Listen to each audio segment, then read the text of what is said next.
हरे कृष्णा। आप सभी का गोवर्धन स्वास्थ्य सूत्र में स्वागत है। तो आज हम सीखने जा रहे हैं प्राणायाम की कुछ विधियाँ, जिसमें हम कुछ प्राणायाम ऐसे हैं कि जिसमें हम हमारी सांसों की गति थोड़ा बढ़ाते हैं। कुछ प्राणायाम ऐसे हैं कि जिसमें हम हमारे सांसों की गति को स्थिर करते हैं, और कुछ प्राणायाम में सांसों की गति को हम और धीमा करते हैं, और कुछ प्राणायाम में हम शरीर में ज़्यादा ऊर्जा बढ़ाते हैं, ज़्यादा हीट बढ़ाते हैं, गर्मी बढ़ाते हैं, और कुछ प्राणायाम में हम बहुत ठंडक बढ़ाते हैं। तो जैसा आपका उद्देश्य होगा उस हिसाब से आप प्राणायाम कर सकते हैं। वैसे हमारे शरीर में 5 प्रकार का प्राण होता है। उनमें से कुछ प्राण शक्तियाँ एक्टिव होती है, कुछ इनएक्टिव होती है, काम करती है। तो अगर आप डेली प्राणायाम का अभ्यास करोगे तो पांचों टाइप का प्राण शक्ति आपके शरीर में एक्टिव हो जाएगा, सक्रिय हो जाएगा। तो इसमें आज हम पहले प्राणायाम से पहले कहा गया कि अगर आप शुद्धि क्रिया करते हैं, जिसमें आप बोलो कि सांसों की शुद्धि, अपने रेस्पिरेशन ट्रैक की शुद्धि, तो उसके लिए हम सीखेंगे कपाल भाती। कपाल भाती के 3 प्रकार हैं। तो उसमें से हम आज जो सबसे महत्वपूर्ण प्रकार है वो सीखने जा रहे हैं। उसे कहते हैं वात क्रम कपाल भाती। वात माने एयर, माने हमारा ब्रेथ बोल सकते हैं। तो जिसमें हम हमारे सांसों की गति को बढ़ाएंगे। तो उससे क्या होगा कि हमारा डायफ्राम जो है, श्वास पटल जो है, वो नीचे ऊपर होगा। तो उससे हमारे शरीर में ऑक्सीजन की मात्रा बढ़ेगी, और जनरली हमारे मस्तिष्क को ब्लड सप्लाई बहुत कम होता है ग्रेविटी फोर्स के कारण। तो इसमें थोड़ा जर्क दिया जाता है ताकि हमारे सर में पूरी तरह से ऑक्सीजन की मात्रा बढ़ाई जाए। उससे क्या होगा कि उससे हमारे शरीर में हमें विचलित करने वाले विचार है, जो कई पुराने थॉट्स होते हैं, विचार होते हैं, कई बार हमें कुछ चीज़ें पसंद नहीं होती है, और तो हम हमारे दिमाग में लेके चलते हैं, निकालते नहीं हैं। तो उस वजह से हमें कई कठिनाइयों का सामना करना पड़ता है। किसी ने अगर कुछ हमें गलत बोल दिया है तो हम वही चीज़ पकड़ के रखते हैं, और हम मौका ढूंढते हैं कि कब उन्हें हम प्रति उत्तर देंगे। तो इन चीज़ों से क्या होता है कि हमारा मानसिक स्वास्थ्य ना बिगड़ जाता है। तो इसके लिए कपालभाति को बहुत महत्व दिया गया है, क्योंकि इससे क्या होता है कि प्रॉपर ब्लड सप्लाई बढ़ेगा, तो अपने आप सप्रेसिव थॉट्स जो होते हैं, सप्रेसिव इमोशंस होते हैं, वो सारे इमिडिएटली बाहर निकल जाते हैं। सो स्ट्रेस रिलेटेड कोई भी आपको समस्या है तो उसके लिए कपालभाति सबसे महत्वपूर्ण माना गया है। जब भी आप अपने सांसों पे फोकस करोगे, आपको ऐसा महसूस होगा कि आपके दिमाग विचार शून्य हो जाएंगे, दिमाग में कोई आपके थॉट्स नहीं आएंगे, और जब आपका विचार शून्य अवस्था आप पा लेंगे तो आपको बहुत सुकून सा महसूस होगा। तो हम देखते हैं अभी कैसे करना है। तो आपको पहले एकदम रिलैक्स स्वस्थ बैठना है। कोई भी आप स्थिति में बैठ सकते हैं। अगर आपको पद्मासन आता है, पद्मासन में बैठ सकते हैं, वज्रासन है, स्वस्तिकासन है, सिद्धासन है। अगर नहीं तो इस तरह आप नॉर्मल भी बैठ सकते हैं, जैसे हम भोजन करने बैठते हैं वैसे। लेकिन प्रयास करना है कि हमें शरीर के किसी हिस्से में दर्द नहीं होना चाहिए, ऐसी वो स्थिति चाहिए, स्थिर और सुखकारक। इसके लिए एक सूत्र भी है, पतंजलि ने कहा है, आसन कैसा होना चाहिए? स्थिर और सुखकारक, स्थिर सुख आसनम। तब हम नेक्स्ट स्टेज पे जाएंगे, हम हमारे ब्रेथ पे, हमारे सांसों पे फोकस कर पाएंगे। तो जैसे आप बैठे, अब दोनों हथेलियों को अपने घुटनों पर रख देंगे। इसे द्रोण मुद्रा भी कहते हैं, क्योंकि हमारे पंजों की स्थिति जो द्रोण की तरह होती है, इस पर रख दीजिए। इससे हमें थोड़ा सपोर्ट मिलता है ताकि हम हमारी पीठ की हड्डी को ना झुकाएं। और इस स्थिति में हम करेंगे कपाल भाती।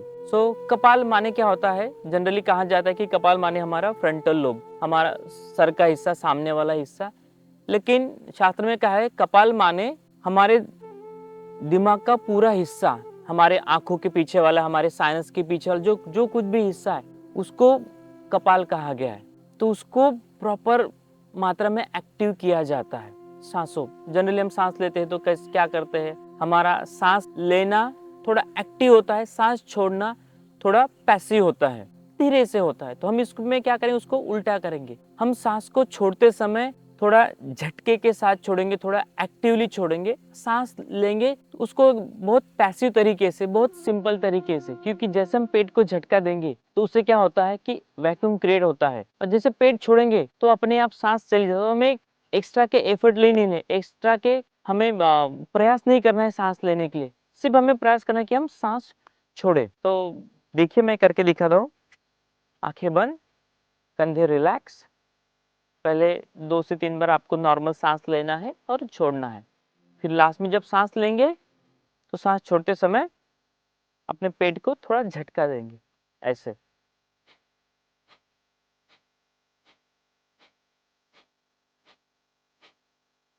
इस तरीके से आपको थोड़ा झटका देना है। अगर आपको पता ना चले कि आप सही कर रहे हैं या नहीं, तो आप क्या कर सकते हैं, अपना एक हथेली जो है आप अपने पेट पर रख दीजिए और फिर सांस को छोड़िए।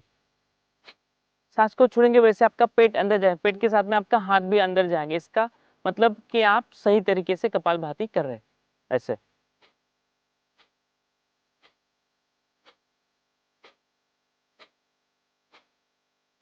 फिर जब आपको लगे कि ये सही हो रहा है तो दोनों हाथों को रिलैक्स रखिए और आप इस अभ्यास को कंटिन्यू करिए।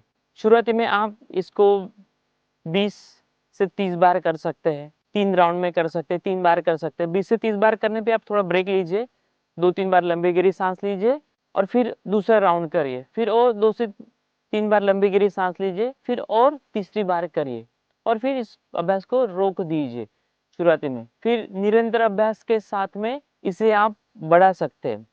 आइडियली कहा गया है कि आप 60 सेकंड में 120 बार आपको पेट को जर्क देना है, लेकिन इतना शुरुआती में करना थोड़ा मुश्किल है क्योंकि हमें आदत नहीं होती। तो आप 20 से 30 बार, फिर एक सप्ताह बाद आप उसको 40 से 60 बार कर सकते हैं, फिर 60 से 80 बार, फिर 80 से 100 बार, फिर 100 से 200 के 100 से 120 के बीच में आप इसे कर सकते हैं। लेकिन वो हो गया लास्ट। और कितना मात्रा में आपको करना चाहिए, आप 300 एक नॉर्मल इंसान के लिए। अगर आपका पर्पस है कि आपको अपने सांसों की गति बढ़ाना है, अपने दिल की ताकत बढ़ानी है, हार्ट की ताकत बढ़ानी है, तो आप उसको 500 तक भी ले जा सकते हैं।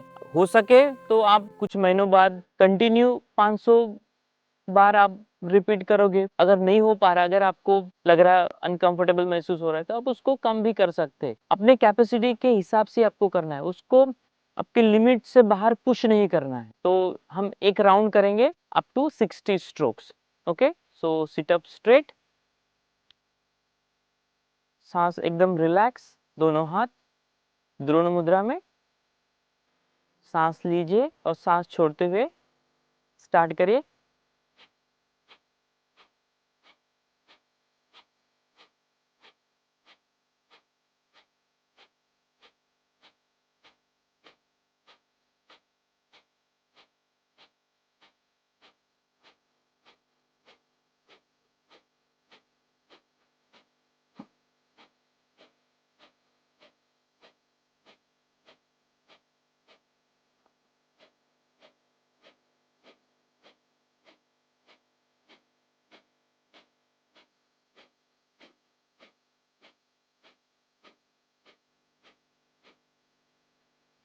और नॉर्मल स्थिति में आ जाइए।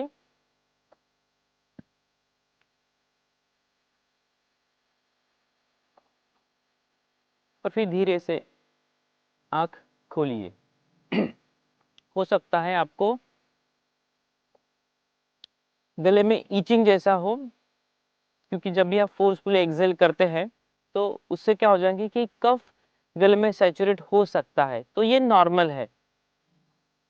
अगर आप इसको निरंतर इसका अभ्यास करते हैं, निरंतर अपने अभ्यास में इसको ऐड करते हैं आप, तो इससे आपके हार्ट की ताकत दिन ब दिन बढ़ते जाएंगी। अगर आपको हार्ट डिसीज है तो कहा जाता है कि इसको ना करें, लेकिन अगर आप इसको एक नियंत्रण में लाकर अगर अभ्यास करते हैं तो ये आपके हार्ट की कमजोरी को, दिल के कमजोरी को कम करके उसकी ताकत बढ़ाते हैं। तो आप उससे निजात भी पा सकते हैं, उससे रिलीफ भी आप पा सकते हैं। तो लेकिन इसको आपको लिमिट से ज़्यादा फोर्स नहीं करना है। कई बार क्या होता है कि हमें लगता है कि हम ज़्यादा मात्रा में कर पा रहे हैं, तो हम उसको धीरे धीरे बढ़ाने के बजाय हम बहुत जल्दी उसकी मात्रा बढ़ा देते, अभ्यास बढ़ा देते। तो वैसा हमें नहीं करना है। रोज यथाशक्ति निरंतर इसे करना है। ऐसा नहीं कि हमने सुना है कि ये हार्ट की ताकत बढ़ाता है तो आज ही हम 400-500 कर लेंगे या 1000 तक। कई बार होता, ऐसा भी सुना है और हुआ भी है कि कई योग साधकों ने इसे 1000 से 2000 बार तक अभ्यास किया निरंतर, और कुछ ही महीनों बाद उन्हें हर्निया हो गया, या उन्हें ह्यूमराइड्स हो गया, पाइल्स हो गया, किसी को हेडेक हो गया, किसी को हार्ट प्रॉब्लम जनरेट हो गए जो पहले उन्हें नहीं थे। तो ऐसा भी होता है। तो जो चीज हमें फायदे देती है वही चीज हमें नुकसान भी दे सकती है अगर हम उसे सही तरीके से ना करें